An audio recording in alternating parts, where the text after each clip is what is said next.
Welcome students.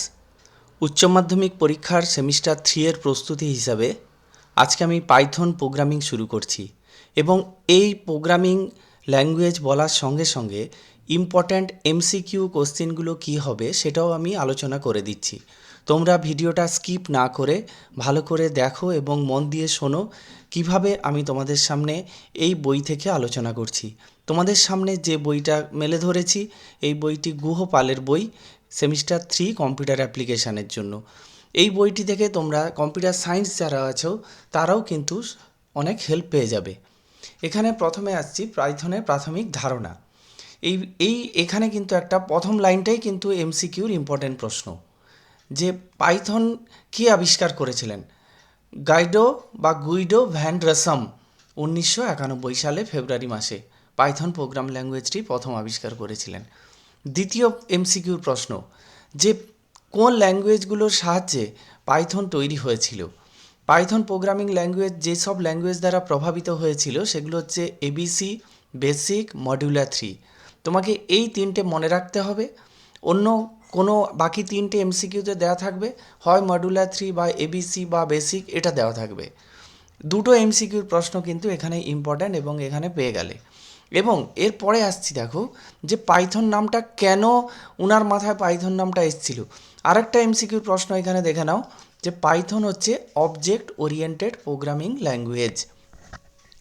এবং উনার কেন পাইথন নামটা মনে এসেছিল, কারণ উনি ওই সময় একটা জনপ্রিয় British comedy TV show Monty Python's flying circus, সেই নাম থেকে অনুপ্রাণিত হয়ে এই প্রোগ্রামিং ল্যাঙ্গুয়েজের নাম দিয়েছিলেন পাইথন। ব্যাস, এইখান থেকে এইটুকু। এইবার যে পরের যে গুরুত্বপূর্ণ অধ্যায়টা নিয়ে আলোচনা করব সেটা হচ্ছে, দেখো যে পাইথন প্রোগ্রামিং ল্যাঙ্গুয়েজের কতগুলো বৈশিষ্ট্য যা পাইথনকে জনপ্রিয় করে তুলেছে। পাইথন প্রোগ্রামিং ল্যাঙ্গুয়েজ ব্যবহার এবং বিতরণ বিনামূল্যে করা যায়, এটা কিন্তু একটা এমসিকিউর প্রশ্ন, যে পাইথন কিন্তু open source programming language. Next প্রশ্ন হচ্ছে, পাইথন কিন্তু কি করে, যে মেশিন ইন্ডিপেন্ডেন্ট এবং যে কোনো অপারেটিং সিস্টেমে পাইথন চলতে পারে। এটাকে বলা হচ্ছে প্ল্যাটফর্ম ইন্ডিপেন্ডেন্ট। অপশান ই যেটা লেখা আছে, বেশিরভাগ প্ল্যাটফর্মে অপরিবর্তিতভাবে চলে। এবং যে দুটো অপারেটিং সিস্টেমে পাইথন ইনবিল্ড করা আছে, যেমন লিনাক্স আর ম্যাক ওএস, এখানে কিন্তু পাইথনকে ইনবিল্ড করা আছে, উইন্ডোর জন্য পাইথনকে ইনস্টল করতে হয়, সেটা আমি পরে আসছি। আর পাইথন প্রোগ্রাম হচ্ছে পঠনযোগ্য, রিডেবল, রিইউজেবল এবং মেনটেনেবল। আর পাইথনে প্রচুর লাইব্রেরি বিল্ড ইন ফাংশান আছে, যা অন্যান্য প্রোগ্রামিং ল্যাঙ্গুয়েজ থেকে এটি অনেক বেশি স্ট্রং। আর পাইথন প্রোগ্রাম লেখা খুবই সহজ এবং প্রোগ্রাম খুব আনন্দদায়ক। যেহেতু অনেকগুলো বিল্ড ইন ফাংশান আছে, তাই প্রোগ্রামিং লেখাটা যারা কম্পিউটার সায়েন্সের সি প্রোগ্রাম শিখেছ তার 1/4 আরও কম হয়ে যাবে। এইবার আসছি যে পাইথনের ব্যবহারের ক্ষেত্র, পাইথন কোথায় ব্যবহার করা হয়।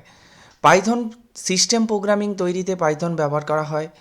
GUI, graphical user interface application তৈরিতে পাইথন ব্যবহার করা হয়। তারপরে ইন্টারনেট স্ক্রিপ্টিং তৈরির জন্য, মানে ওয়েব ডিজাইনের জন্য পাইথন ব্যবহার করা হয়। ডেটাবেস প্রোগ্রামিংয়ের জন্য পাইথন ব্যবহার করা হয়। সায়েন্টিফিক প্রোগ্রামিংয়ের জন্য পাইথন ব্যবহার করা হয়। গেমসের জন্য পাইথন ব্যবহার করা হয়। এবং সবার শেষে এআই এবং রোবোটিক্স, তার জন্যও কিন্তু পাইথন ব্যবহার করা হয়। তাহলে এখন বর্তমানে পাইথনটা এত জনপ্রিয় কেন? কারণ পাইথন সমস্ত কিছুতে ব্যবহার করা হচ্ছে, যেখানে সিস্টেম প্রোগ্রামিং তৈরি করা থেকে এআই এর রোবোটিক্স তৈরি করা পর্যন্ত পাইথনের প্রোগ্রাম ব্যবহার করা হচ্ছে। এবার আসছি পাইথন তুমি কিভাবে ডাউনলোড করবে। একটু আগেই আমার যে আলোচনাটা ছিল, পাইথন লিনাক্স এবং ম্যাক ওএসে কিন্তু ইনবিল্ড করা আছে, অর্থাৎ লিনাক্স অপারেটিং সিস্টেম, ম্যাক ওএসে পাইথনটা ডিফল্টভাবে আছে, যেখানে ডাউনলোড করার প্রয়োজন নেই। কিন্তু উইন্ডোজ অপারেটিং সিস্টেমের পাইথন কিন্তু আলাদা করে ডাউনলোড করে নিতে হয়। এটা একটা এমসিকিউর প্রশ্ন, যে কোন অপারেটিং সিস্টেমে পাইথন ইনবিল্ড হয়ে থাকে। নেক্সট আসছি পাইথন ডাউনলোড করার পদ্ধতি। এইখানে যেটা ইম্পর্ট্যান্ট প্রশ্ন হতে পারে, যেখানে আমরা কোন ওয়েবসাইট বা কিভাবে ডাউনলোড করব, এখানে দেখে নাও যে কোনো ওয়েব ব্রাউজার, যেমন গুগল ক্রোম হতে পারে, মজিলা ফায়ারফক্স হতে পারে, যে কোনো ওয়েব ব্রাউজারে গিয়ে আমি এই ওয়েবসাইটটা তুমি টাইপ করবে, www python.org, বা তুমি python.org বা পাইথন ডাউনলোড বলে তুমি গুগলে সার্চ করো, এই ওয়েবসাইটটা তোমাকে দেখিয়ে দেবে। তুমি এই ওয়েবসাইটটাকে ওপেন করবে এবং এই ওয়েবসাইটটা আসলে এরকম একটা তুমি ওয়েব ডিজাইন দেখতে পাবে, যেখানে তুমি পাইথনের লেটেস্ট ভার্সান যেটা ফর উইন্ডোজ 11 বা উইন্ডোজ 7, যার যেমন কম্পিউটার আছে, উইন্ডোজ 10-এর ক্ষেত্রে দেখা যাচ্ছে এটা অ্যাকচুয়ালি উইন্ডোজ 10-এর পর থেকেই পাইথনটা আরও বেশি কার্যকর হয়েছে। এখন লেটেস্ট ভার্সানগুলো, উইন্ডোজ 7-এর লেটেস্ট ভার্সান চলবে না, উইন্ডোজ 11 এবং উইন্ডোজ 10-এ পাইথন যে লেটেস্ট ভার্সান, এটা হয়তো 3.11.5, এটা অনেক এখন পুরনো হয়ে গেছে। কারণ পাইথনের প্রতি মাসে মিনিমাম 2টো ভার্সান বেরোয়। তার কারণ পাইথন যেহেতু ওপেন সোর্স, সবাই এটা ইউজ করতে পারে, সবাই ব্যবহার করতে পারে এবং সবাই মডিফাই করতে পারে, এবং এখান থেকে তুমি ডাউনলোড করে নিতে পারবে। এই স্ক্রিনটা দেখানো হয়েছে যে ডাউনলোড পাইথন 3.115, এভাবে একটা ওয়েব ডিজাইন তুমি দেখতে পাবে, সেখান থেকে ডাউনলোড করে নেবে। তো এইটা ডাউনলোড হয়ে গেল। ডাউনলোড হওয়ার পরে তুমি কি করবে? ডাউনলোড হওয়ার পরে পাইথন তোমাকে ইনস্টল করতে হবে। ইনস্টল করার জন্য তোমাকে প্রথমে যে ডাউনলোড হয়েছে সেই ফাইলটাতে ক্লিক করতে হবে। তারপর একটা সেটআপ উইন্ডো আসবে, সেখানে তোমাকে বিভিন্ন রকম ইনস্ট্রাকশান দেবে এবং সেখানে সেই ইনস্ট্রাকশানগুলো নেক্সটে পরপর ক্লিক করে যাবে এবং ফিনিশ বাটনে ক্লিক করলে তোমার পাইথনটা ইনস্টলেশন হয়ে যাবে। ইনস্টল ফর অল ইউজার্স করে দাও, তারপর এখানে যে পরপর এই স্টেপগুলো দিয়েছে সেটা হয়ে গেল। এইবার যেটা মেন পয়েন্ট এবং যেটা এমসিকিউর জন্য আসছে, সেটা হচ্ছে পাইথন প্রোগ্রাম খোলার পদ্ধতি। এইটা একটু ভালো করে তোমাকে বুঝতে হবে, কারণ এইখানে পাইথন প্রোগ্রামটা আমি জাস্ট ওপেন করে দিলাম, প্রোগ্রামিং করতে শুরু করলাম, তা কিন্তু নয়। এখানে দুটো ইন্টারফেস আছে, সেইটা একটু মন দিয়ে শুনে নাও এবং এগুলো এমসিকিউতে প্রশ্ন আসে। যে প্রথমে তুমি স্টার্ট বাটনে ক্লিক করলে, স্টার্ট বাটনে ক্লিক করার পরে এখানে স্টার্ট বাটনে ক্লিক করলে ছবিটাতে দেখো এই যে IDLE পাইথন GUI এই অপশানটা আসবে। তুমি এইটাকে টাস্ক বারে পিন করে নিতে পারো বা এভাবে স্টার্ট বাটনেও থাকবে IDLE পাইথন। এইবার তুমি ওখানে ক্লিক করলে তোমাকে কিন্তু যেটা আসবে সেটা হচ্ছে একটা দুটো মোডের মধ্যে একটা মোড আসবে, সেটা হচ্ছে ইন্টারঅ্যাক্টিভ মোড। এই ইন্টারঅ্যাক্টিভ মোডটা কি সেটা আমি আসছি, কিন্তু তার আগে আমি IDLEটা কি সেটা বলে নিই, কারণ IDLE নিয়ে এমসিকিউর প্রশ্ন থাকতে পারে। IDLE বলতে কি বোঝায়? Integrated development and learning environment. এটা কি? এটা হচ্ছে পাইথনে যখন আমরা ইনস্টল করব, সেটা একটা গ্রাফিক্যাল টুল। প্রশ্নটা হয় IDLE কি? CUI গ্রাফিক্যাল, অনেকেই লিখে দেয় CUI, কারণ যেহেতু ফার্স্ট IDLE ওপেন করলে কমান্ড দিতে হয়, তাই অনেকে ভুল করে CUI লিখে দেয়, কিন্তু এটা কিন্তু একটা গ্রাফিক্যাল টুল। এবং এইটা ওপেন করলে এখানে 3টে এরকম গ্রেটার দ্যান চিহ্ন তোমরা দেখতে পাবে। এইটাকে কিন্তু ডসের যেমন কমান্ড লাইন ছিল, পাইথনে কিন্তু এটাকে বলা হচ্ছে কমান্ড লাইন। তাহলে পাইথন IDLEতে যখন তুমি ক্লিক করছো, তখন তুমি কোথায় আসবে? তখন তুমি আসবে এই যে উইন্ডোটা দেখতে পাচ্ছ, ঠিক এই উইন্ডোতে আসবে এবং এখানে এরকম 3টে লাইন আছে এবং এখানে এই যে কার্সারটা ব্লিঙ্ক করছে, তুমি এখান থেকে টাইপ করতে পারবে। তাহলে কি তুমি এখানে প্রোগ্রামিং শুরু করতে পারবে? উত্তর হলো না, তুমি এখানে প্রোগ্রামিং করতে পারবে না। এটা হচ্ছে একটা ডস কমান্ড, যেভাবে তোমরা কমান্ড শিখেছো, কমান্ড দিয়েছো, তার আউটপুট দেখতে পেয়েছো, এখানে ঠিক তেমনই যে পাইথন প্রোগ্রামিং করতে গেলে এখানে এই যে মোডটা ওপেন হয়েছে, এই মোডটাকে বলা হয় ইন্টারঅ্যাক্টিভ মোড। তাহলে পাইথনের এক্সিকিউশন মোড দুটো আছে, একটা হচ্ছে ইন্টারঅ্যাক্টিভ মোড এবং একটা হচ্ছে স্ক্রিপ্ট মোড।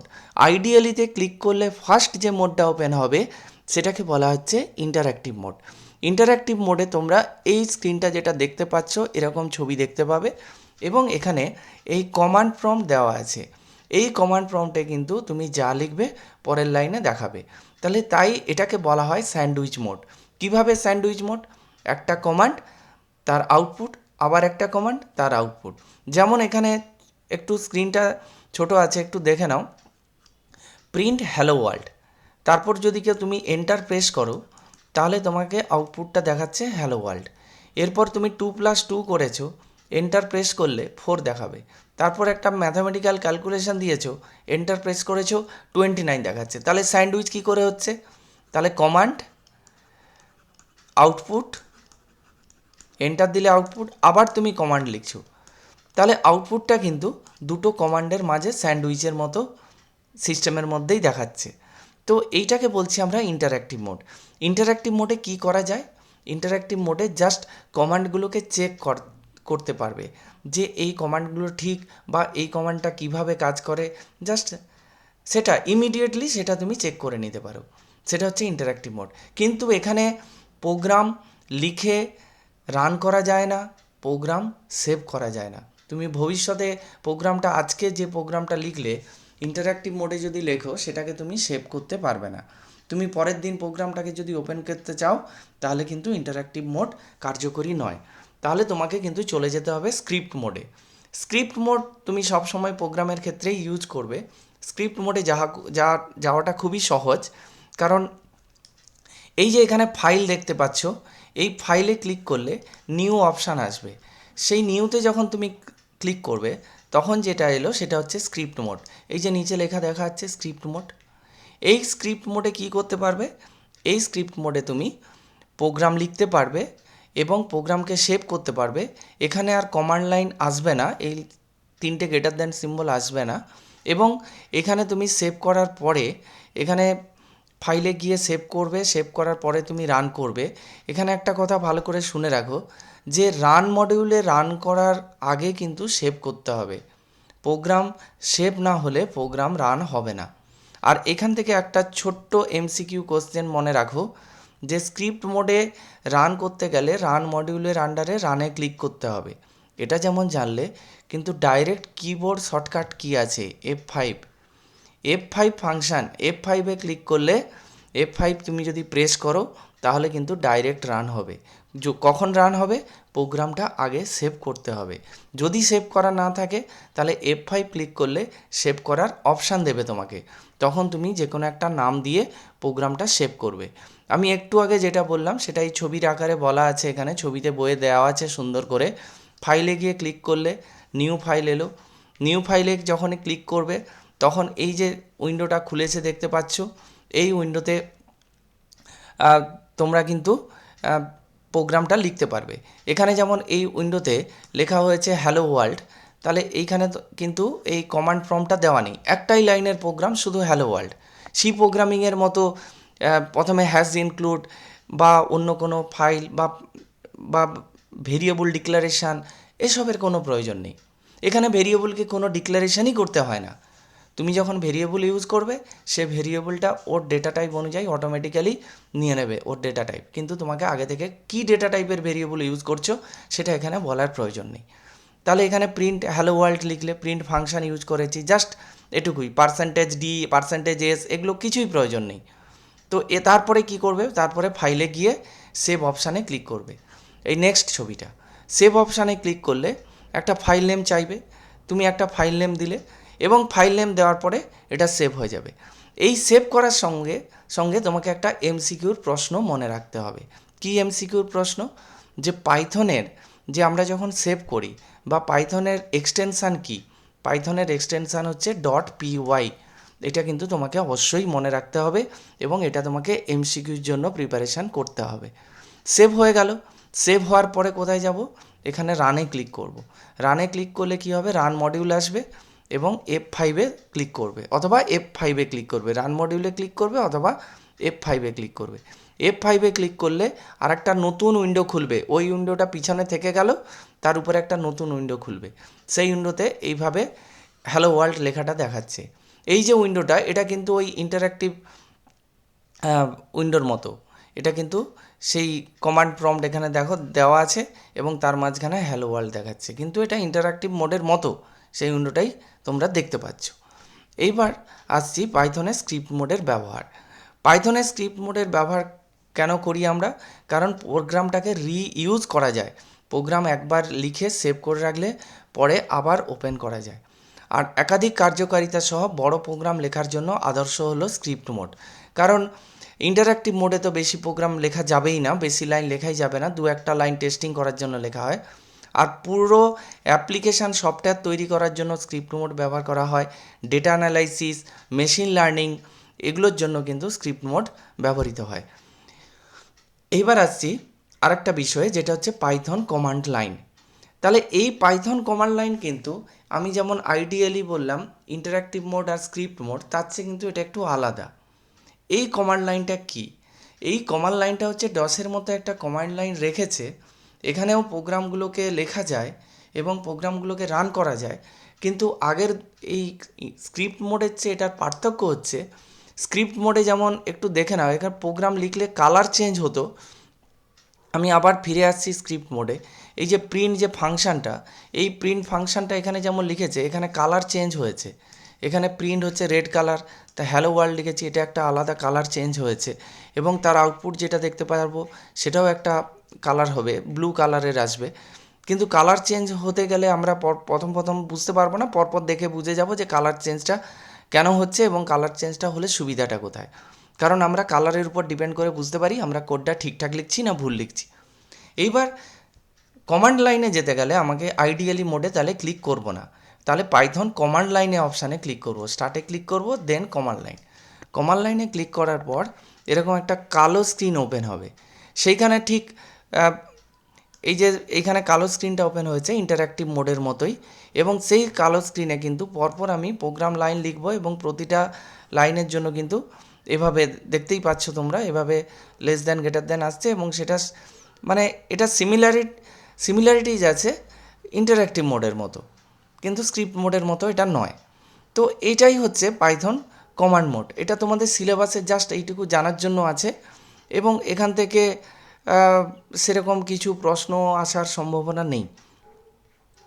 তো এইবারে দেখো ইন্টারঅ্যাক্টিভ মোড আর স্ক্রিপ্ট মোড, যেটা নিয়ে আজকে মেন আলোচনার বিষয় ছিল, যে তাহলে আজকে যেটা নিয়ে আলোচনা করলাম পাইথন কি, পাইথনের ব্যবহার কি, পাইথন কেন পপুলার, পাইথন কে আবিষ্কার করেছিল, এবং পাইথনের যে দুটো মোড আছে, আইডিএলির ফুল ফর্ম কি, পাইথন সেভ করতে গেলে .py যে এক্সটেনশান দিতে হয় এটা তোমাদেরকে জানতে হবে। ইন্টারঅ্যাক্টিভ মোড আর স্ক্রিপ্ট মোড বোঝানোর জন্য এখানে পার্থক্য তোমাদের সামনে আমি তুলে ধরেছি। এই সমস্ত কোডগুলি এই তিনটে গ্রেটার দেন চিহ্ন থাকে আর এখানে কোনো প্রম্পট থাকে না। আর এই কোডগুলি সরাসরি রান করা হয়, ফলাফল দেখায়। আর এখানে প্রথমে প্রোগ্রাম লিখতে হয়, তারপর সেভ করতে হয়, তারপর রান করতে হয়। এবং এই ইন্টারঅ্যাক্টিভ মোডে কোডগুলোকে রিইউজ করা যায় না, কিন্তু স্ক্রিপ্ট মোডে কোডগুলোকে রিইউজ করা যেতে পারে। নেক্সট আসছি এই যে অনুশীলনী থেকে কেমন ধরনের প্রশ্ন হতে পারে। আমি জাস্ট এই যে প্রথমে যে প্রশ্ন বলেছিলাম যে পাইথন প্রোগ্রামিং ল্যাঙ্গুয়েজ প্রবর্তন কে করেন, গুইডো ভান রসাম। পাইথনের নিম্নলিখিত কোন ধরনের প্রোগ্রামিং ল্যাঙ্গুয়েজ, এটা প্রথম হবে অবজেক্ট ওরিয়েন্টেড, এই অপশানটা রাইট হবে। এইভাবে কোশ্চেনগুলো দেওয়া আছে। এখানে দেখো পাইথন ফাইলের সঠিক এক্সটেনশান কোনটি, .py। আশা করি তোমরা আমার আজকে প্রথম ক্লাস বুঝতে পারলে। এই ক্লাসটি যদি ভালো লেগে থাকে অবশ্যই লাইক করো এবং কমেন্ট করে তোমাদের অবশ্যই মতামত জানাও। যদি কোনো পোর্শানে বুঝতে অসুবিধা থাকে তাহলে কমেন্টে জানাও, আমি যতটা সম্ভব পারবো পরের ভিডিওতে আমি সেটা নিয়ে আলোচনা করে দেব। এবং এই ভিডিওটি ভালো লাগে থাকলে বন্ধুদের শেয়ার করো। আমার চ্যানেলে নতুন হয়ে থাকলে চ্যানেলটিকে সাবস্ক্রাইব করে রাখো। এখানে ক্লাস 11 এবং 12 কম্পিউটার সায়েন্স এবং কম্পিউটার অ্যাপ্লিকেশানের সমস্ত ক্লাস তোমরা এখানে পেয়ে যাবে।